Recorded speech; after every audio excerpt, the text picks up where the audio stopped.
Tus chetos son una mierda, dice un cliente enfurecido a su vendedor o proveedor de cheats. Kojo versus Kamikaze se enfrentan públicamente. Intento de Funa Misu, caster de VCT Latam. Las casas de apuestas también dominarán Valorant y League of Legends. Y se utiliza un exploit en la final de la Masters. Estas y muchas más noticias, como todos los lunes, en Café con Hitbox.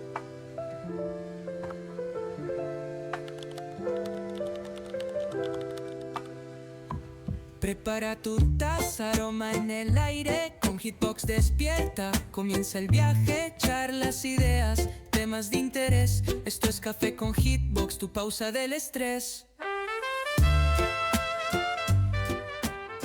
Muy buenas señores, bienvenidos un lunes más a Café con Hitbox. De nuevo, como siempre, muchísimas gracias por todo el apoyo que hay, los comentarios, no os preocupéis que al final hemos vuelto a seleccionar un par de comentarios como comentarios destacados. Y nada, espero que esta semana vaya muy bien. Tenemos una semana bastante cargadita en cuanto a noticias, salseos, cosas impactantes y que van a determinar un poco lo que se va a venir en el año de Valorant. Y bueno, vamos a ir comentando y repasando un poco todas estas noticias y dando mi opinión al respecto. Y por supuesto, no te olvides de todas las cosas que quieras comentar, dar tu opinión y tal, ponme en los comentarios, que ya os digo, os leo siempre y además pues todos los lunes intentaré coger, como ya os digo, siempre los destacados. Así que vamos con la primera noticia. Vale, pues en cuanto a fichajes, tenemos tres movimientos que son los que más revuelo han causado esta semana. El primero sería el anuncio de Itopata, que ha sido el head coach de Leviatán durante un año, junio del año pasado, 2024, hasta este mismo junio. Y bueno, no me ha parecido ver nada en el Twitter de Leviatán, pero sí que es verdad que que se anunciaba que Focus le iba a contratar o iba a prestar sus servicios para este stage que se viene ahora, esta fase final, ¿no? Digamos, o este medio año que queda, con lo cual sistemáticamente pues eso le hace que Leviatán no pueda seguir cumpliendo su labor. Sobre Itopata, a ver, yo creo que siendo objetivos ha rendido igual un poco por debajo de las expectativas, en tanto que ha tenido prácticamente uno de los mejores rosters del mundo a su cargo. Al final es un equipo que tiene muchos talentos y por lo que sea pues no ha llegado a funcionar. Así que nada, hay bastantes rumores de quién va a ser el nuevo head coach, pero voy a esperar un poco a que se lique para ya decirlo yo en el próximo café, así que no os preocupéis, pero que sepáis simplemente que Itopata ya no va a seguir en Leviatán. Por otro lado, tenemos otro fichaje muy polémico, que es el de G2 Gosen, el equipo femenino de G2, que ha anunciado que vuelve Petra al roster inicial. Ya sabéis que hace unas semanas se despidió Petra del equipo como de muy malas formas, enfadada prácticamente con todo el mundo, y ahora lo que se ha anunciado es que Nelo la dan de baja y entra Petra, lo cual estaría Petra y también Akita, que a mí personalmente Akita me parece un pedazo fichaje increíble y creo que solucionaría mucho pues en cuanto al tema de roles manteniendo a Akita, ¿no? Entonces vamos a ver cómo lo conjugan, pero todo esto se debe un poco a que han tenido un rendimiento bastante malo, o al menos lo que se espera de ellas en esta fase de la Game Changers, que por cierto donde Giants volvió a subcampeonar, así que ahí estamos, a ver si acabamos de conseguirlo y prácticamente ya nos ha clasificado al mundial, aunque aún matemáticamente no lo estamos. Y en general yo creo que lo de Petra no me pareció un mal movimiento en su día cuando se prescindió de ella. Creo que Petra estaba un poco ya un poco en caída, no en caída libre, pero sí bajando bastante su rendimiento. Lo que pasa es que a mí, por ejemplo, Nelo no me gustó nada desde un principio. Entonces, claro, ahí está para mí el quid de la cuestión. Creo que el roster, volviendo a añadir a Petra, pues va a sumar, sobre todo teniendo en cuenta que se va Nelo. Pero, cuidadito, porque también hay que ver cómo están esas relaciones internas. Ya sabéis que cuando se fue Petra no acabó la cosa muy bien con Mimi, ¿no? No hubo una despedida muy cordial, ni se hablaron. Entonces, hay que ver un poco si eso ha deteriorado las relaciones personales dentro del server. Y por último, el último fichaje, así que se ha hablado mucho, es el de Edward Gaming. Campeones del mundo o vigentes campeones del mundo hasta que este año se vea lo que pasa, que ya sabéis que están como un problema ahí bastante turbulento, porque hubo problemas con Simon, un jugador que ya benchearon, que hubo un salseo. Tenéis el vídeo en el canal de qué es lo que pasó en esa ruptura del equipo campeón del mundo, ¿vale? Os lo pondré en la descripción. Pero en general el equipo prescindió de Simon, y además con la incorporación de Jenny pues como que tampoco salieron resultados porque no llegó a clasificar el equipo a Master. Entonces, y ahora también han metido a un nuevo jugador que es también chino, que se llama ZJC, y parece algo curioso porque a esta a este jugador realmente le han cambiado el nombre. Su nombre era un nombre que, bueno, los pondré en pantalla, pero bueno, son muchísimos números con tal, y bueno, se lo han cambiado porque evidentemente a nivel de casteo, a nivel de marketing, no tiene como mucho sentido tener ese nombre, y más ya teniendo a Cancan, ¿no?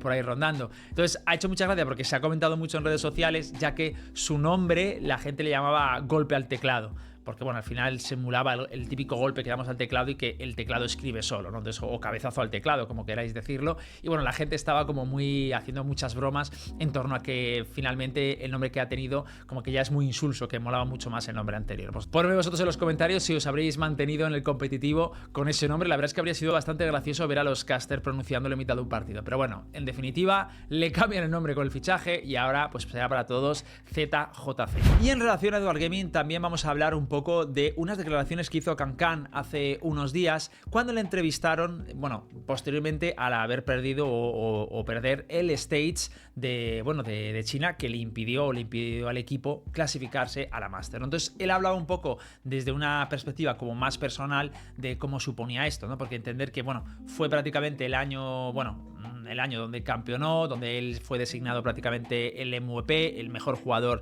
del año, y la manera en que ha afrontado todas las críticas y todos los comentarios que decía es que él realmente este año ha conocido lo que es el miedo a lo que dirán de uno, el afrontar las críticas, el afrontar pues todas las decepciones, ¿no? de la gente que le quiere o digamos de la gente que le apoya. Entonces dice que para él la diferencia entre este año y el año anterior es que el año anterior como que no tenía miedo a esto, y ahora que la expectativa ha sido tan grande, tan desmedida y tal, pues ha tenido que hacer frente a un nuevo miedo que ahora mismo, según él, pues está combatiéndolo y está haciéndolo frente y aprendiendo a gestionarlo, que es pues eso, el rendir por debajo de lo que se espera de él o afrontar determinados comentarios o lo que dirán, etcétera, ¿no? Yo creo que anyway él sigue mostrando bastante nivel. No sé hasta el punto de si va a poder repetir la hazaña del año pasado, ya eso me cuesta más verlo, pero en definitiva no diría que ha perdido nivel, pero claro, es que al final la expectativa es, si has sido campeón del mundo y encima has sido el mejor jugador del mundo durante ese torneo, pues al final la gente espera que sea así, ¿no? Que seas como Aspas. Que por cierto, bastante curioso el caso de Aspas, porque ha pasado de ser el jugador más regular del circuito, el GOAT prácticamente a nivel de stats con permiso de Chronicle, pero en general de los más estables, creo que el segundo más estable. También tenéis un vídeo del canal hablando de esto que os pondré en la descripción. Pero lo más curioso de todo es que si algo caracterizaba a Aspas es que nunca tenía un mal torneo, es decir, a lo mejor ponía tener un torneo donde no era el mejor, pero siempre estaba a un nivel pues increíble. Pero curiosamente esta Masters que ha habido en Toronto ha sido el peor jugador del circuito. Creo que ha compartido podio con otro también de Made in Brasil, pero vamos, en general podemos decir que ha sido prácticamente el peor, porque además él es duelista. Entonces, fijaos un poco el contraste de la versión o visión que tenemos todos de Aspas, de ese GOAT de otros tiempos, a ser de más de 60 jugadores el que peor rendimiento y estadísticas individuales ha tenido de todo el circuito, y usando además agentes en zona prácticamente de confort. Duro para Aspas, y veremos a ver cómo viene para este Stage 2 que empieza en nada. Y vamos a hablar ahora de cheats y de dos cosas que me han parecido bastante curiosas y graciosas. La primera es un comentario que ha hecho Anti-Cheatment Department, que como siempre os digo es la persona pues encargada o subcontratada por Riot para que vele por la seguridad y la honestidad de nuestras rankeds, ¿no? Pues esta persona ha puesto un mensaje porque al parecer en los foros de los cheats está la gente bastante preocupada, sobre todo los desarrolladores y tal, porque la gente no liquee los devices, ¿vale? Los dispositivos. ¿Qué significa esto? Pues básicamente los chetos por DMA o que utilizan algún tipo de hardware, la manera en que se conectan al ordenador es por un cable, ¿vale? Y viene como camuflado dentro de un dispositivo, digamos, ¿no? Y la cuestión es que no sé, bueno, sí más o menos lo sé, ahora os contaré, pero la gente, los encoders están como muy preocupados de que tengan como ratas y gente que esté liqueando los dispositivos en los que pues se utiliza hardware fraudulento, ¿no? Entonces, básicamente amenaza a sus clientes de que quien liquee o se le vea liqueando algo literalmente se va a tomar represalias contra él. Yo creo que la represalia es no venderle el cheto, ¿no? Digamos, no sé, es raro. Pero bueno, que en definitiva que están preocupados y bueno, hacía un poquito sátira de la situación y decía, sí, liquearme los devices, por favor, tal. Vamos, que hay una guerra ya un tanto movidita entre ambos bandos. Debo decir otra cosa que puedo y no puedo decirla, pero más o menos aquí se sobreentiende, y es que estos días yo he estado hablando con bastantes personas y hay esperanzas porque, bueno, digamos que se ha descubierto un método o una manera, no voy a dar muchos detalles, que podría remontarse a un tiempo atrás en la que la gente puede estar saltándose el Vanguard, ¿vale? Es un método como muy raro, o sea, a mí cuando me lo contaron dije, qué cosa más rara, ¿sabes? Y tengo entendido a ciencia cierta que se está investigando sobre esto, ¿vale? O sea, me mandaron cosas, me mandaron imágenes y tal, y sí que se está como investigando un poco qué pasa al respecto. La cuestión es que este método se podía haber estado utilizando desde hace mucho tiempo y se ha pillado ahora dónde puede estar el tema. Entonces, es una manera muy rebuscada, os lo aseguro, muy rebuscada, casi roza la genialidad y están un poco tirando del hilo. Yo creo que este movimiento de que la gente ponga esto, ¿vale? Sobre todo los encoders y tal, se debe a esta razón. Por eso yo en mi streaming hace unos días os comentaba que tengo bastante esperanza de gente que yo llevo bastante tiempo pensando que pueden ir cargados, gente del circuito y que a lo mejor, o fuera del circuito, sino también de las rankeds, sobre todo tier 2, ya os digo yo, igual se pueden descubrir cosas, ¿no? Así que nada, simplemente de hacerlo. Por cierto, hablando de esto, que sepáis que el vídeo de Nisou debería salir esta semana. Yo creo que esta semana, o el fin de semana a lo mejor, debería estar ya, ¿vale? Así que echarle un ojo porque creo que os va a molar mucho. Y luego, por último, otra cosa que me ha parecido muy graciosa es un mensaje que se hacía público de un comprador de cheats bastante enfadado con su vendedor, ¿no? de estupefacientes, por decirlo de alguna manera. Y el mensaje era el siguiente. Decía: tu cheat no duró ni una sola partida. Fue detectado por el anti-cheat como si viniera envuelto para regalo con una etiqueta de báñame. Se sintió menos como hackear y más como hacer un speedrun directo hacia un baneo de hardware. Acabo de pagar por un asiento en primera fila al reino de las sombras. Un software absolutamente de circo. Quiero que se me devuelva mi dinero y, si puede ser, mi dignidad. Y antes de que alguien salte con el clásico "a mí me va bien", felicidades por ser la única cucaracha que sobrevivió a una explosión nuclear. El resto fuimos pulverizados al iniciar. Ni siquiera llegué a hacer alt tab, mucho menos activar nada. Mi PC prácticamente gritó alerta de intruso antes de que el juego siquiera arrancara. Si esto es la versión premium, no quiero ni imaginar la versión normal. Vale, evidentemente todos nos alegramos de que esto suceda, el tío lo pone con bastante ironía y sarcasmo y bueno, resulta al final hasta gracioso, pero esto os lo pongo para que veáis que realmente a mí hay mucha gente que últimamente me está diciendo en el stream: estoy muy desquiciado con el juego porque veo muchos mensajes de pantalla roja y tal, y yo creo que esto conceptualmente la gente lo está entendiendo al revés. Que salten pantallas rojas es bueno, eso significa que hay gente que ha estado anteriormente jugando con cheats y de repente han empezado a detectar cosas. Entonces, las rankeds, cuando saltan muchas pantallas rojas, es el mejor momento para jugarlas, porque significa que el anti-cheat está a fuego.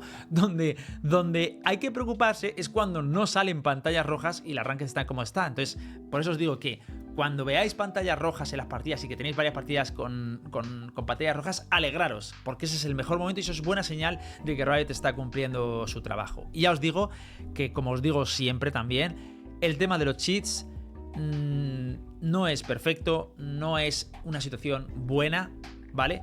Pero comparativamente a cualquier otro shooter que hay en el juego, estamos ahora mismo, esto es el paraíso, os lo digo de verdad, ¿vale? Por muchos chetos que nos encontremos y demás. Riot tendrá muchísimas cosas que echarles en cara y que hagan mal, pero ya os digo que esto es de las únicas pocas cosas que hay que darle al rey su corona. Y en otro orden de cosas han anunciado un nuevo sistema de placement mid-season, ¿vale? Que bueno, ya estaréis viendo ahora un poco en vuestras partidas. Que ponedme también en los comentarios dónde os han dejado, porque he visto cosas como muy raras de una persona que era Ascendant y le han dejado no sé si era en casi plata o algo por el estilo. Cosas muy raras que no deberían ser. Pero bueno, la cuestión es que con este reseteo de season, lo que han hecho es una cosa bastante curiosa, y es que se va a experimentar a partir de ahora menor caída de rango después de las placement. Es decir, que si tú estás en un rango determinado, el nuevo rango que te dan debería estar menos alejado, es decir, más cerca. Por ejemplo, se ve cuando en los Radiants ya no salimos en Ascendant 1, sino que salimos en Ascendant 3, lo cual se agradece, porque al final estás grindeando en Ascendant 1 en los Winter Radiants, y es como, Dios mío, o sea, es bastante desquiciante. Pero bueno, simplemente que lo sepáis, que eso lo están cambiando. Lo idílico que sería que de una vez por todas se deshicieran el sistema MMR, que en mi opinión se ha visto ya con los años que no está funcionando bien. Y vamos con un tema que yo creo que es el tema casi de la semana, que es el tema de las casas de apuestas en la VCT y también en la liga de League of Legends. Y es que Riot ha anunciado esta semana un mensaje público en Twitter, esto la verdad es que les honra esta transparencia, donde han cambiado drásticamente su postura acerca de las casas de apuestas. Entonces, yo personalmente este movimiento lo he criticado, pero no por lo que la gente se cree, ¿vale? Entonces voy a desarrollar un poco primero lo que han hecho y después mi opinión. Lo que han hecho es que históricamente Riot ha castigado duramente todos los sponsors de casas de apuestas. A diferencia, por ejemplo, de otros juegos análogos como Counter-Strike, donde se permite y ves todos los equipos con casas de apuestas en la camiseta prácticamente, pues Riot se ha mantenido siempre muy firme por su PEGI-16 y por no querer un poco pues generar ludopatía y algunos problemas pues como que todos sabemos, ¿vale? Lo cual está bien, es una decisión que les honran, y se ha mantenido muy tajante con estos, como con otros muchos temas, el tema de bebidas alcohólicas, bueno, en general muchos temas que ya sabéis cómo es Riot, que es como tener a tu vecino Flanders al lado y tú sos Homer Simpson y sentirte una mierda porque dices, es que todo es perfecto, todo es idílico y todo lo hacen, es increíble y luchan por todo y son los White Knight ultranza. La cuestión es que hace unas semanas de repente dijeron que iban a permitir que ciertos equipos con cierta aprobación tuvieran casas de apuestas como sponsors, porque creían que iba a dar más longevidad al ecosistema, ayudar, etcétera.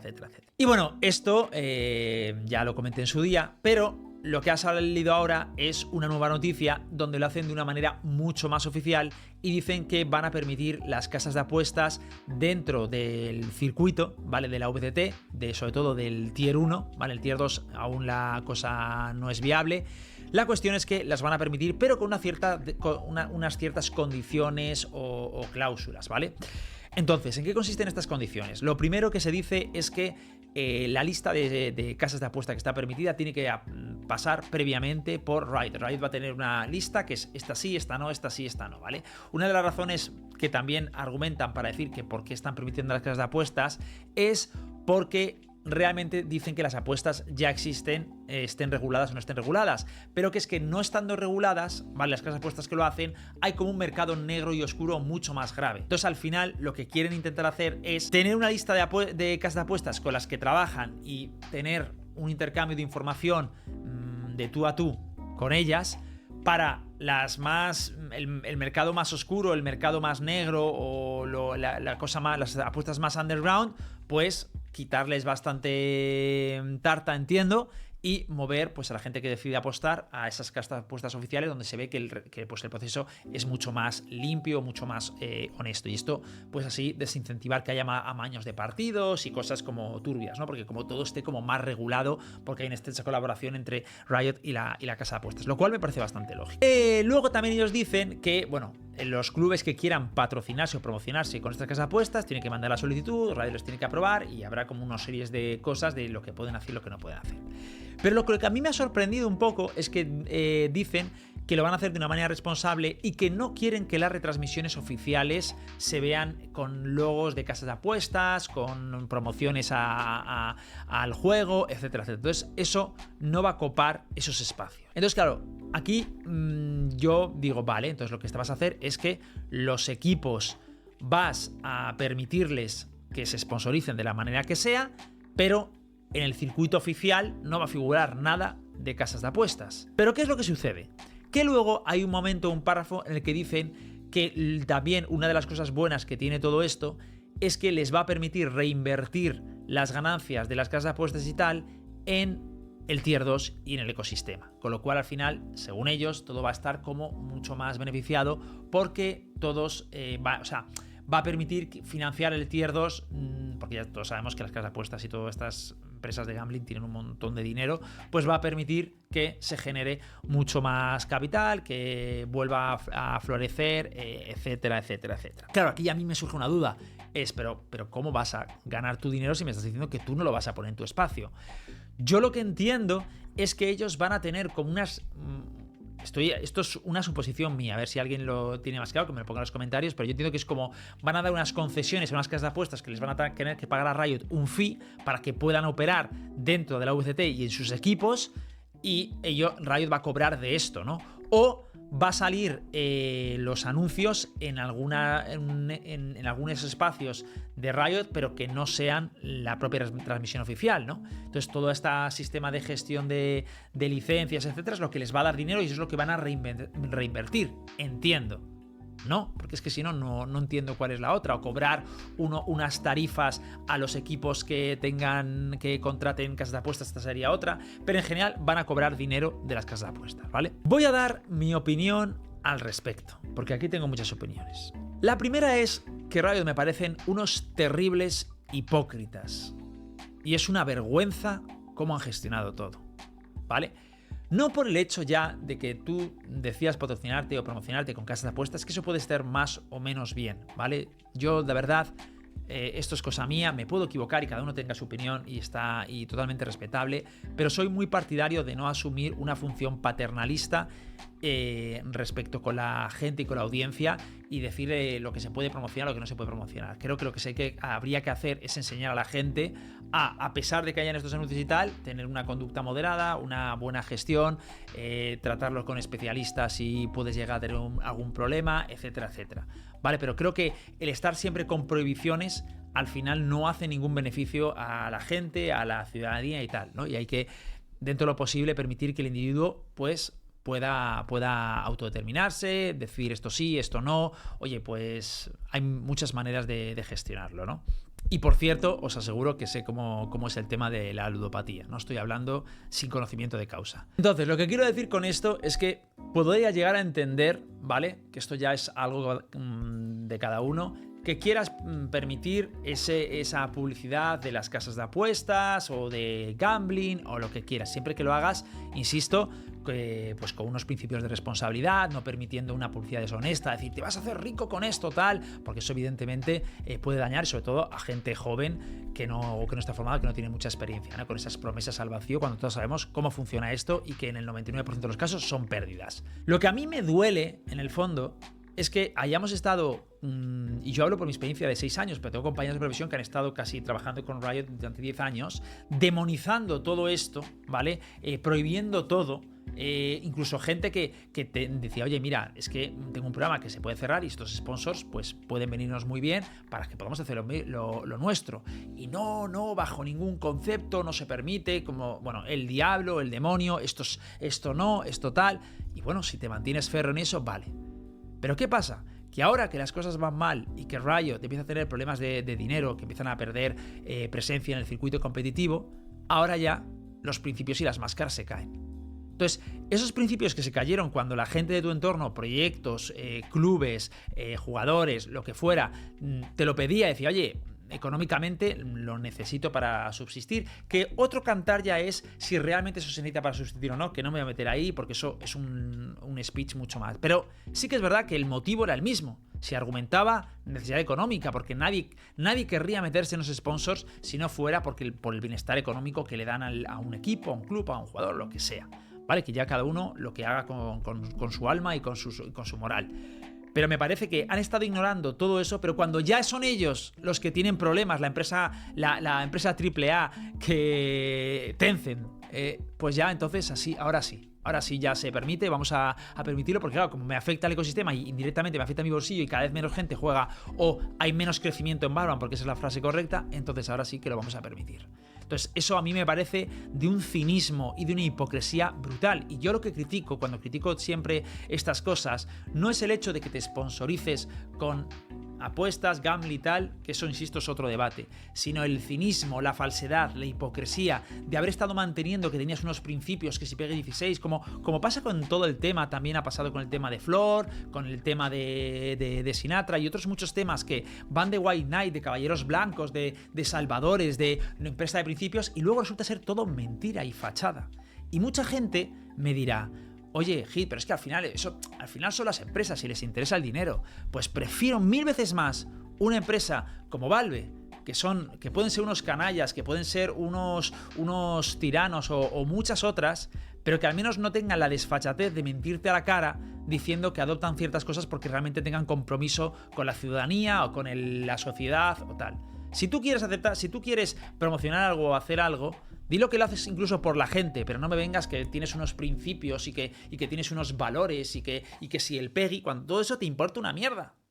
Entonces, eso es a mí lo que me molesta. Y de hecho sé que mucha gente de aquí estará diciendo: pero es que es una empresa, es que no, de verdad, Hit, no entiendo el punto. Y da igual, no espero que lo entendáis. Yo, como licenciado en Administración y Dirección de Empresas, conozco lo que son los principios corporativos y sé que las empresas pueden y deben también comprometerse con ciertos principios asumiéndolos como propios. Y se ha demostrado, hay mucha bibliografía sobre esto que demuestra que esto tiene incidencia al final en cómo te concibe la gente y en cómo te concibes a ti mismo, ¿no? Y las normas que pones para que gente que trabaja para ti no cruce ciertos espacios, porque la cultura empresarial pues se desprende algo o irradia algo, ¿no? Entonces creo que esto es importante, el tener principios. Y no solo como persona, insisto, sino también como empresa, porque esto os aseguro que muchas veces tiene correlación también con los ingresos que puedes ganar cuando tienes las cosas muy claras. Y desde luego a mí Riot lo que me ha demostrado es que no los tienen. Ya no me refiero con este tema, sino con otros muchos temas que me llevo llevando decepciones año tras año.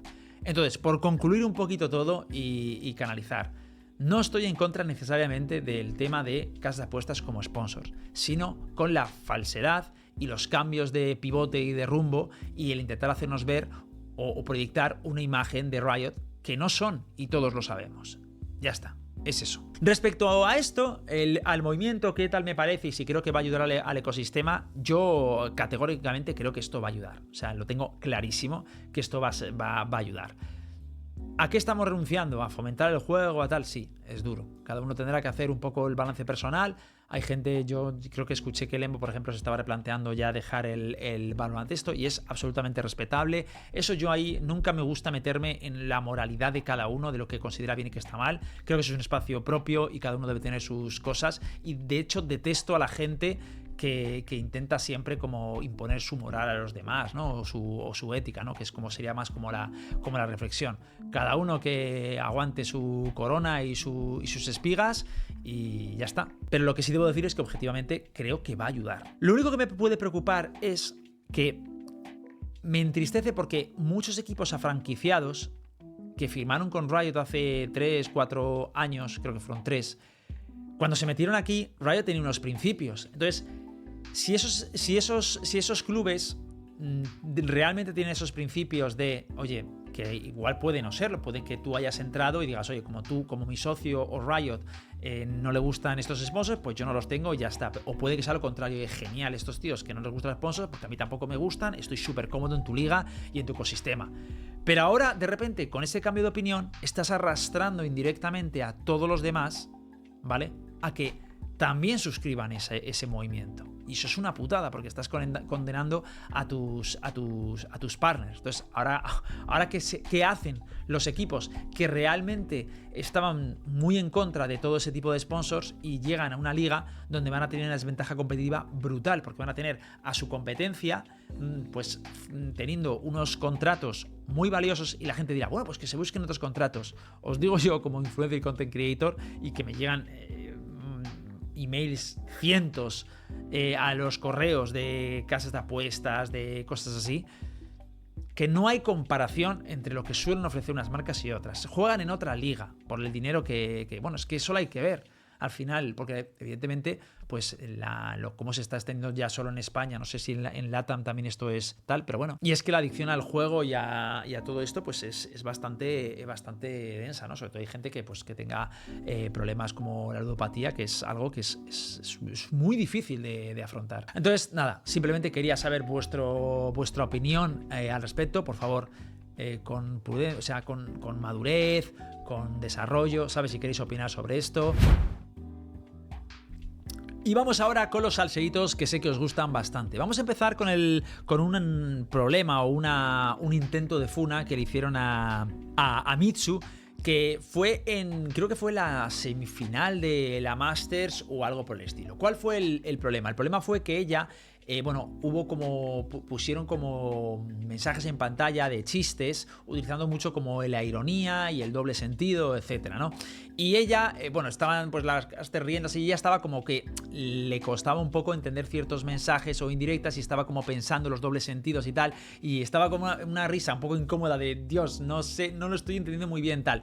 Y en un momento determinado dijo, ay, perdonad, pero es que soy autista, no puedo evitarlo, y se rió, ¿vale? Entonces, claro, este mensaje lo vieron miles y miles y miles de personas y no tardó en un usuario o una usuaria en Twitter poner un mensaje que decía, oye, ¿qué es esto de que se estén haciendo chistes con ser autista y no entender los dobles sentidos públicamente? Lo pusieron en Twitter y Mitsu no tardó en volver a responder al mensaje en Twitter. Esto, ya os digo que los que seguimos su trayectoria pues ya lo sabíamos, pero es verdad que no es algo como que lo sepa todo el mundo, ¿no? Entonces Mitsu decía, soy autista y estoy diagnosticada. Me cuesta entender el doble sentido por tomarme las cosas en tono literal. Y bueno, ella iba luego desarrollando un speech de que realmente no se ha aceptado a sí misma, de que realmente una persona autista no es que tenga un problema, simplemente es que tiene una manera de ver o de entender la realidad de manera distinta y que igual que ahí los dobles sentidos no los entiende muy bien, pues también sucede que tiene otras cosas, que es una auténtica bestia, ¿vale? Y eso es así. Aquí pasa una cosa muy curiosa, ¿vale? Que es en plan, lo primero que puedes decir es, joder, es que cómo es Twitter, macho, menudo zasca, menudo tal. Pero ya dejándote fuera el tema del odio y tal, o sea, me ha gustado esta interacción. Os lo debo decir. Es decir, mira que generalmente las funas me genera mucha pereza y las detesto, pero me ha gustado la interacción porque yo puedo entender perfectamente que una persona que es neurodivergente o que tiene una persona neurodivergente al lado ve un chiste como ese, ¿vale? En una retransmisión y se lleva las manos a la cabeza porque le duele y le molesta. Dice, o sea, porque al final las personas que somos neurodivergentes pues tenemos una vida muchas veces complicada, ¿vale? Gracias a Dios cada día menos porque está como más aceptado, pero es complicado. Entonces duele y lo quieres decir públicamente. Y lo entiendo perfectamente, ¿vale? Y también entiendo perfectamente y me gustó mucho porque ahí la respuesta fácil de Mitsu habría sido, pues toma esto, hija puta, o ¿entendéis? O sea, un revanchismo, pero creo que lo dijo con mucha prudencia, con mucha humanidad y me gustó porque lo vi que le salió del corazón y generalmente en Twitter la gente, yo incluido, yo lo habría respondido mal, la verdad, y eso no es bueno.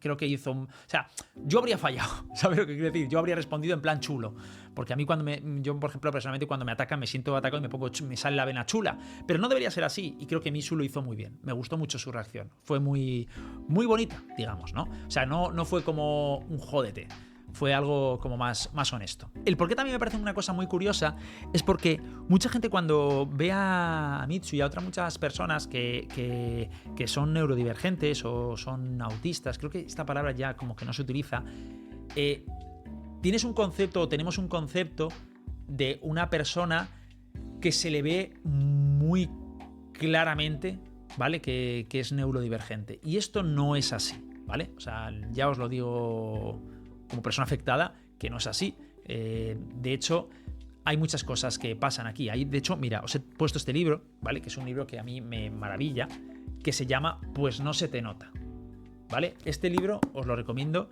seáis tengáis TDAH, autismo, altas capacidades o lo que sea, o no. Que es un libro muy interesante que dice cosas muy útiles y explica cómo las personas con neurodivergentes suelen desarrollar, sobre todo si tienen suelen ser más inteligentes, suelen desarrollar unos mecanismos, unas técnicas de camuflaje para aparentar no ser diferentes, ¿vale? E integrarse más socialmente, porque al final la necesidad social del ser humano es adaptarse al grupo.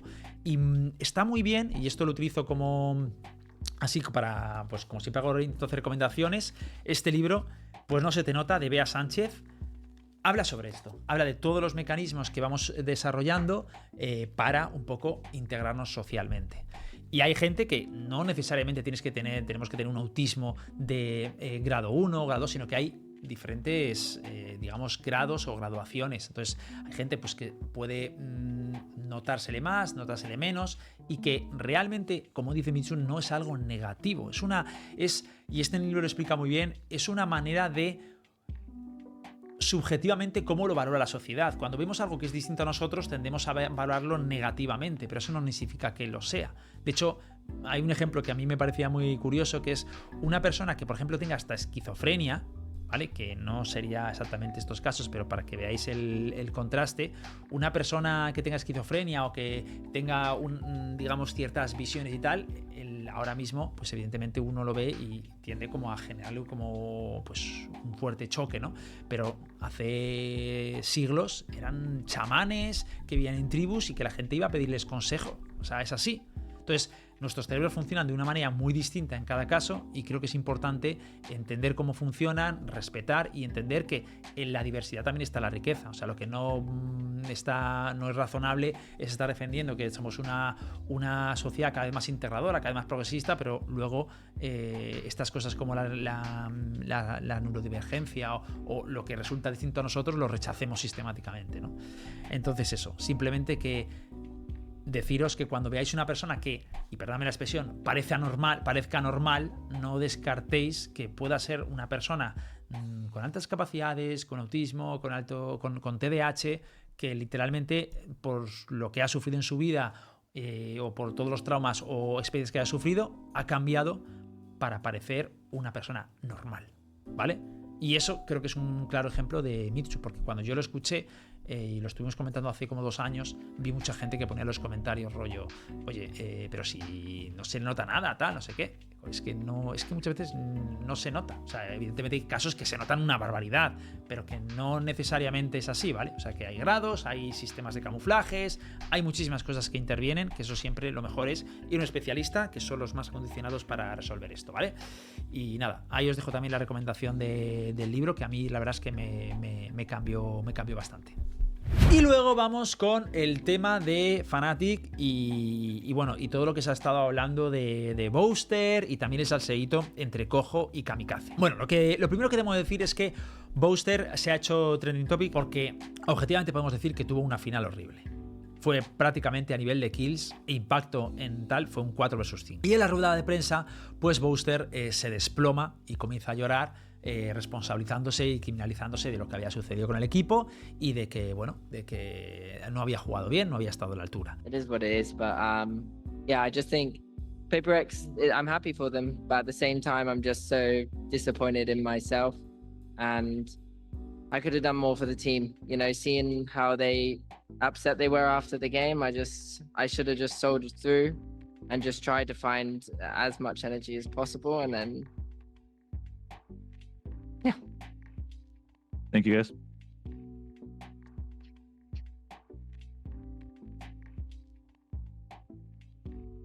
Entonces muchísima gente pues empezó a comentar públicamente, unos criticándolo, otro protegiéndole, etcétera, etcétera, etcétera.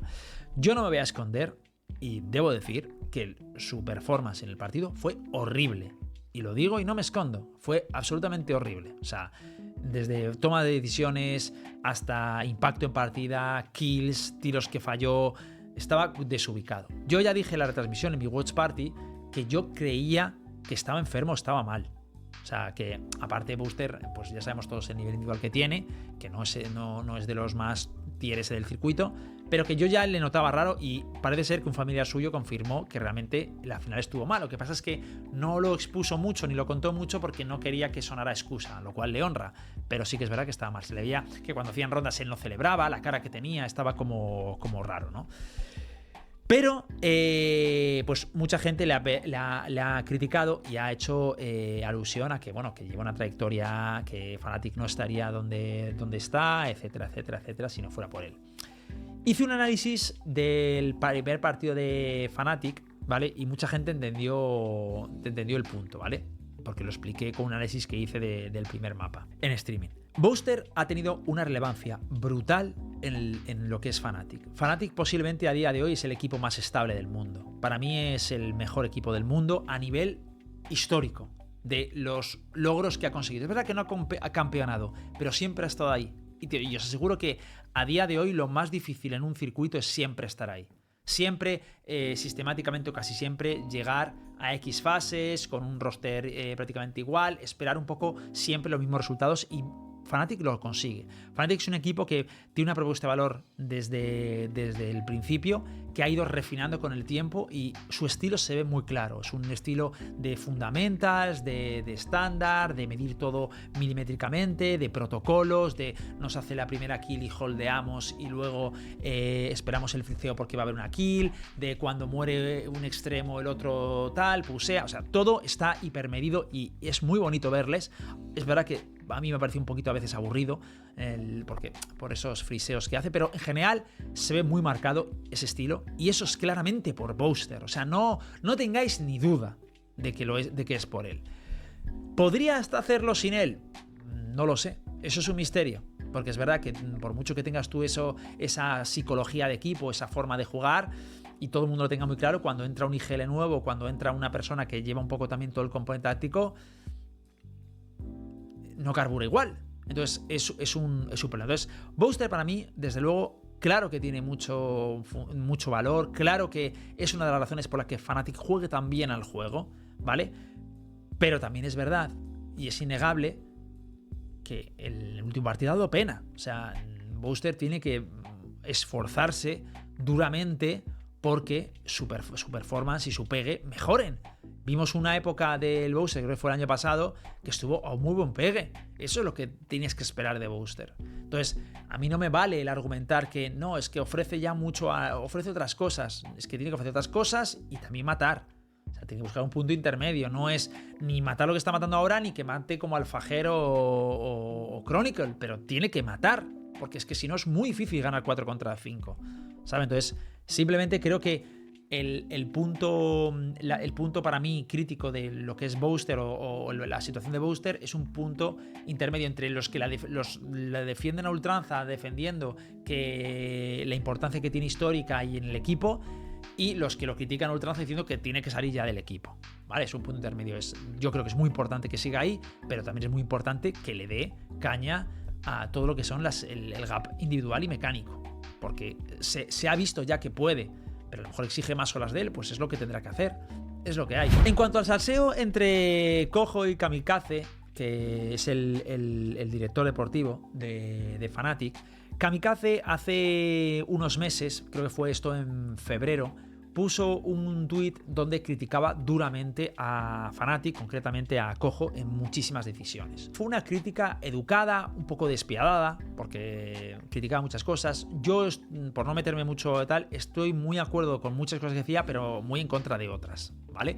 Pero debo decir que aunque esté en contra de otras cosas que diga, me parecen sensatas. O sea, me parecen argumentadas y entiendo que alguien pueda pensar eso. Yo opino distinto, no pasa nada. Y otras cosas que digo, estoy de acuerdo con todo. Es normal, así es la opinión, el juicio, lo veo. Yo lo que generalmente me molesta es cuando veo críticas infundadas, críticas sin argumentación, que digo, es que no hay por dónde cogerlo. Pero vi que era una crítica que había por dónde cogerlo y que estaba argumentada, aunque no la compartiera en su totalidad.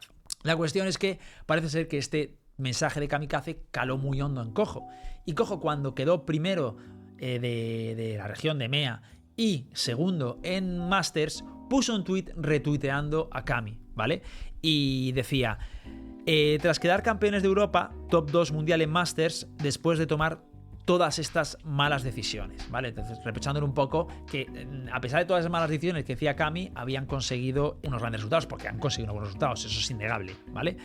Dice, no sabes nada y deberías estar avergonzado de la mierda que hablas. Gracias, payaso. Y así terminaba. Muchísima gente luego bardeaba a Cami, ¿sabes? Porque evidentemente es Fnatic, tiene mucha fanbase y algunos otros pues le defendían, ¿no? Mi opinión al respecto es que mucha gente dice, es que te has guardado el tweet 5 meses, dolido, no sé qué, esto no deberías haberlo posteado, tal. Yo no veo mal que lo haya posteado, ¿vale? O sea, mi opinión. No veo mal que lo haya posteado, porque también creo que hay mucha impunidad en Twitter de que la gente no es consecuente en sus palabras. Sobre todo la gente pública que critica algo de este jugador juega muy mal, este no sé qué tal, y luego no es consecuente con sus palabras. O sea, si tú criticas públicamente y siendo además una figura pública, tienes que ser consecuente que luego te puedan responder. Y evidentemente el momento en el que se te dan a responder, ¿vale? Que porque no te puedes hablar de los asuntos internos del equipo a ti como si fueras un VIP, pues es cuando has conseguido los propósitos. Entonces, eso lo veo perfecto. No me parece... O sea, entiendo que ha sufrido un estrés muy grande y ha dicho, oye, mira este mensajito, no te preocupes, me lo guardo y ya hablaremos. Lo puedo entender perfectamente. El problema para mí es el tono. O sea, lo que no me parece lógico es que le responda así. O sea, le responda diciéndole de avergonzado de la mierda que hablas, te lo puedo llegar a pasar, pero lo de gracias payaso, o sea, no tiene ningún sentido. Para mí eso es lo que es como cuando... ese es el punto en el que para mí baja ya todos los enteros y se ve que pierde a él la profesionalidad y todo. Creo que habría sido mucho más sensato tener una postura como la que tenía Misu antes y decir, oye, muchos de vosotros no sabéis todas las decisiones que hay internas y valoráis sin conocer todos los factores. Creo que es un grave error. Creo que se ha demostrado que sé hacer las cosas y seguimos trabajando para llegar a Fnatic al máximo nivel. Puedes retuitear ese tweet, poner eso, quedas como un lord, bien por Cami, bien por él. Cami seguramente le habría dado la mano y tal, pero el problema es cuando se desmadra, le pones un gracias payaso, lo ninguneas, le dices la mierda que hablas. Es como, tío, no sabes ni ganar. Es lo raro, ¿no? Pero en definitiva, eso, esta es la iteración que todo el mundo me estaba comentando también que me puse en el café con Hitbox. No ha sido tampoco para tanto, pero bueno, ahí está. Yo personalmente creo que cojo, pese a algunas cosillas que creo que no sé si deciros que ha hecho mal, pero sí que yo lo habría hecho distinto, pero creo que ha hecho buen trabajo. O sea, yo creo que Fanatics...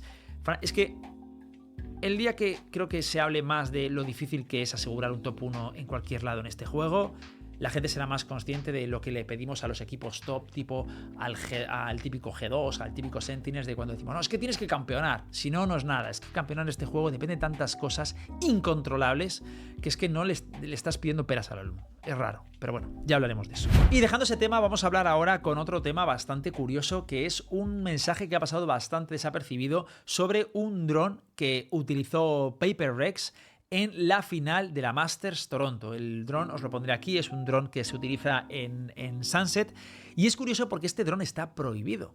No se puede utilizar, ¿vale?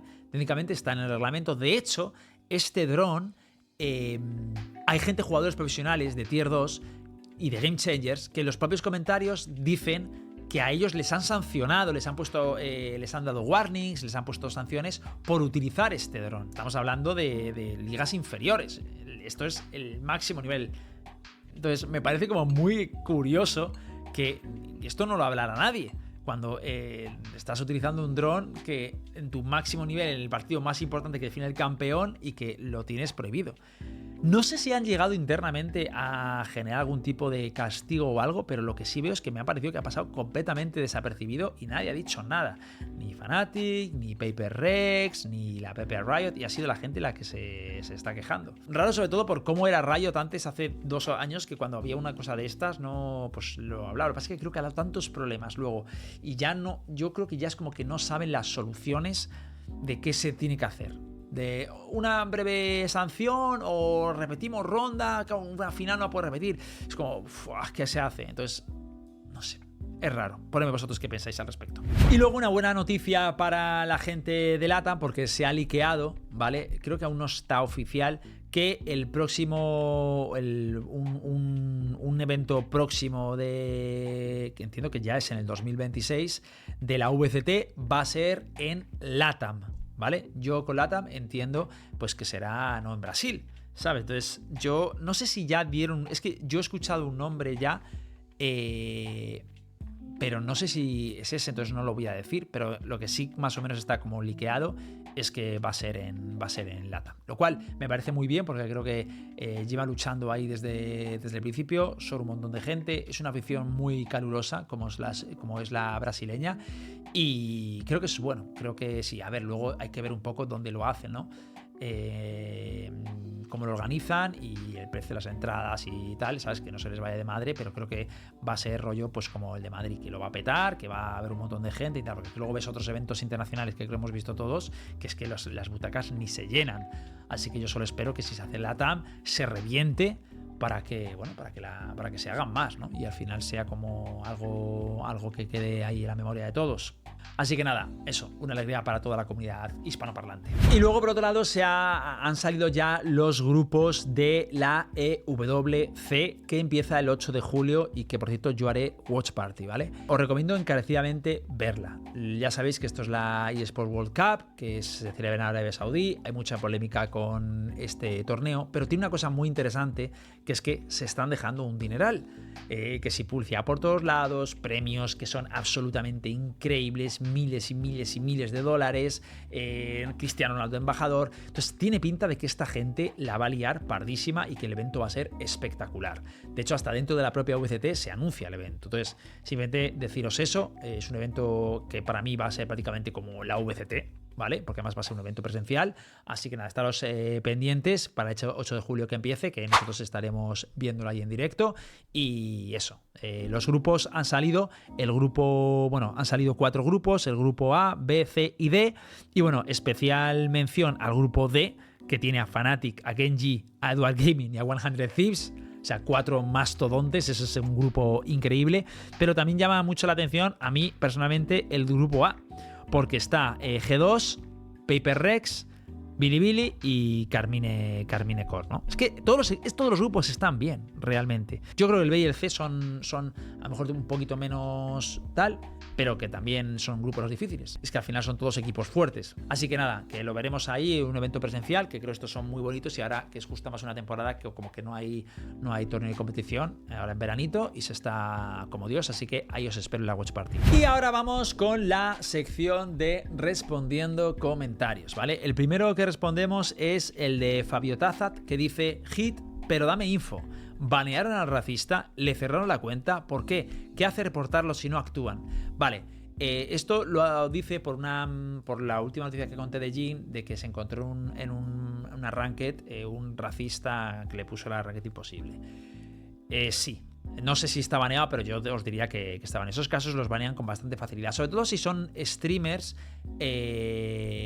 No porque sean streamers, sean como esto les protegemos porque es el escaparate al público, sino porque está grabado. Entonces, cuando tú le das a reportar y sale la caja y metes ahí un clip o un vídeo de YouTube o algo que subas a una plataforma, aumentáis vuestras chances de que a ese tío le baneen, ¿vale? Entonces es algo que recomiendo, que si grabáis vuestras partidas y queréis darle más veracidad al reporte, cojáis y lo subáis a YouTube en privado, lo que sea, y lo pongáis ahí para que el que lo recoge pues vea el comentario y lo tenga como todo mucho más fácil, ¿vale? Pero ya os digo que esos casos suelen banearlos, no me preocuparía. Luego, por otro lado, Samuel B935 nos dice: estoy totalmente de acuerdo con todo el tema que ha sucedido en Masters. En un punto es chévere ver que las regiones se han mantenido competitivas, no como en LoL, que siempre son los chinos o los coreanos, y en retrospectiva de la final. Ojes fue el sudeste asiático el que llegó esta vez al Masters. Pero el tiempo es eso, un espectáculo de lo aleatorio. Es bueno para uno como espectador, pero para un jugador es frustrante ver que ganar o no depender es más de la suerte y el azar que la misma habilidad. Esperemos que no muera pronto la competencia. Totalmente respetable tu opinión. A ver, yo para mí es difícil hablar de competencia cuando abogas por un sistema así, pero te puedo decir que esto es bueno para la competencia realmente. O sea, me parece una contradicción, pero no lo es, ¿no? O sea, realmente que el juego sea así y que los resultados sean tan volátiles y pase cualquier cosa y cualquier región puede ganar y cualquier equipo sientas que puede ganar, realmente Leo Faria tiene razón. O sea, es lo que la gente quiere, ¿sabes? pero eso no significa que sea la situación óptima, ¿no? Es como cuando tú ves un libro de Shakespeare que se vende menos que un libro hecho, yo qué sé, por Belén Esteban. Pues se vende menos, es lo que hay, pero todo el mundo sabe que el libro reviste más de calidad o es más profundo o más tal, ¿no? Pero luego es lo que quiere la gente, y al final lo que quiere ver la gente es que pueda pasar cualquier cosa, que esto sea un espectáculo, que tal, y les encanta. Pues es lo que hay. Entonces, esto realmente creo que sí que es bueno para la competencia, y la competencia no va a morir por eso. Tendría que llegar un punto en el que los jugadores acabaran tan quemados de la situación que protestaran, que se quejaran y que no quisieran, ¿sabes?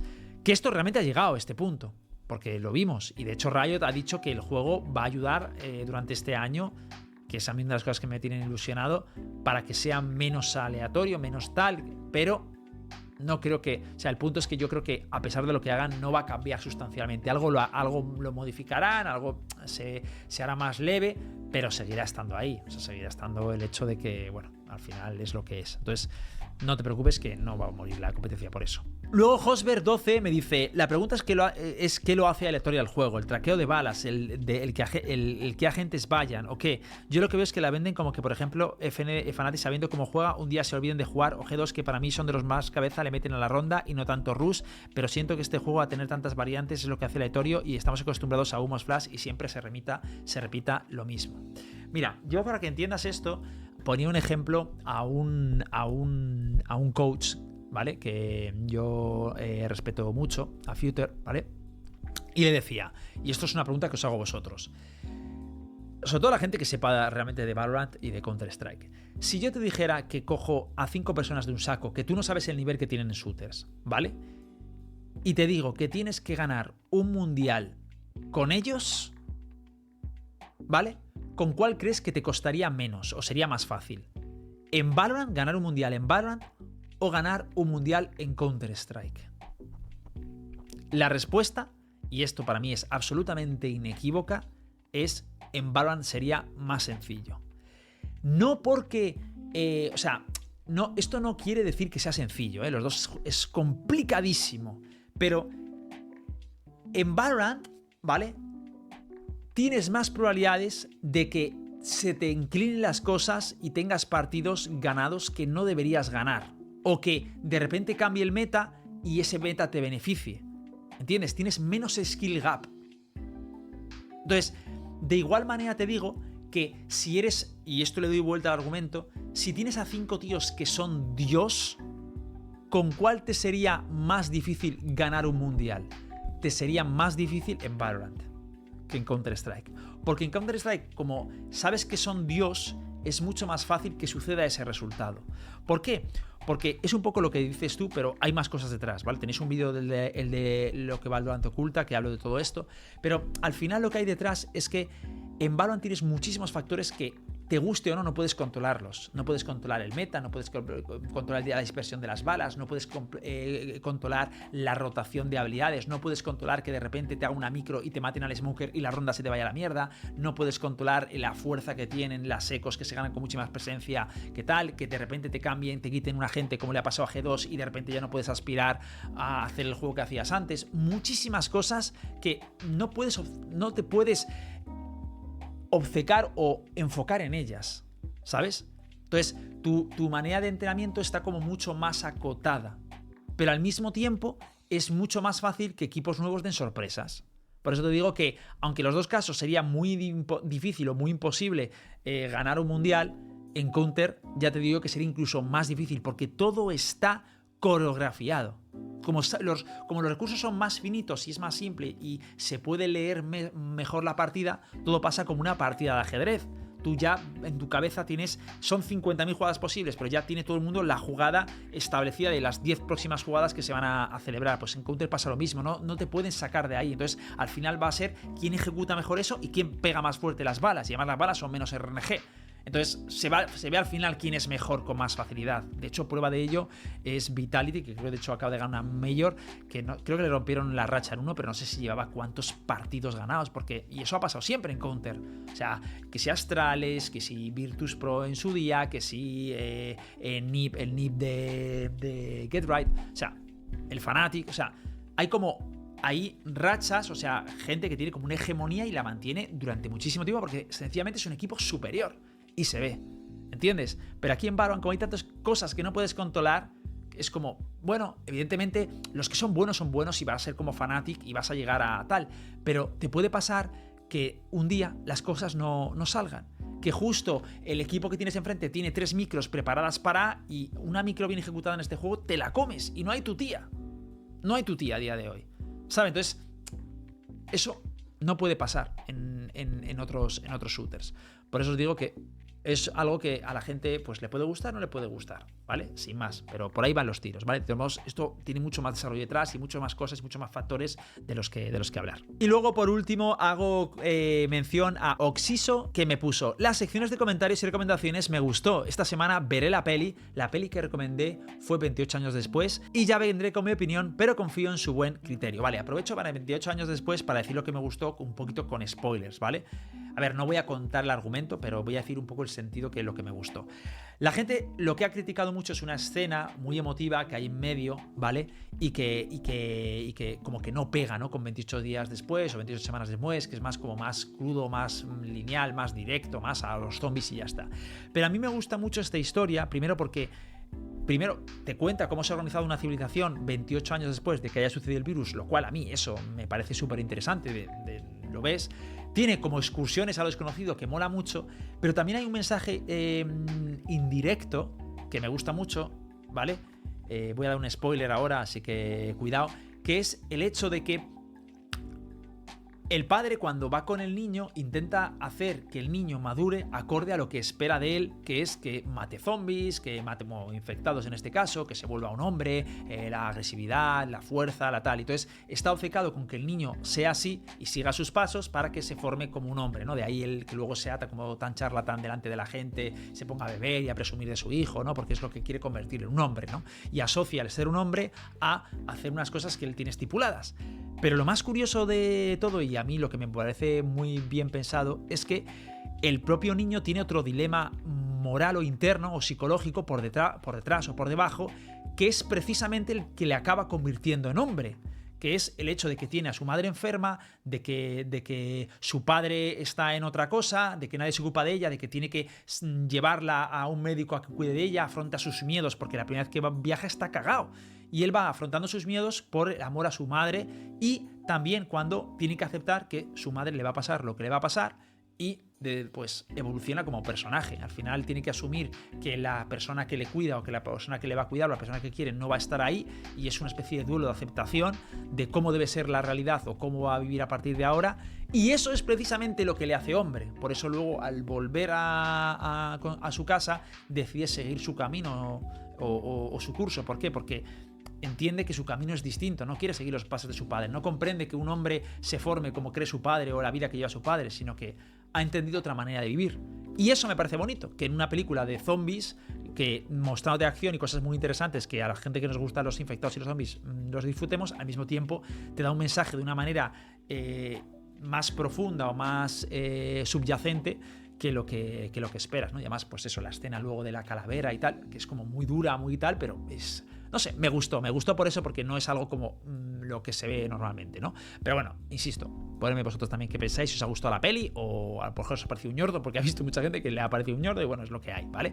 Pero bueno, eso es todo. Yo creo que ya se acabó el café con Hitbox y nada, nos vemos la próxima semana. Cualquier feedback de algo que os haya gustado o no os haya gustado, no dudéis en ponerme en los comentarios, ¿vale? Porque yo sigo leyendo y sigo intentando mejorar el formato.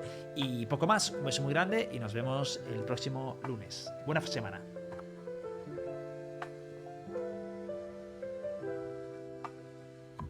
Prepara tu taza, aroma en el aire, con Hitbox despierta, comienza el viaje, charlas, ideas, temas de interés. Esto es Café con Hitbox, tu pausa del estrés.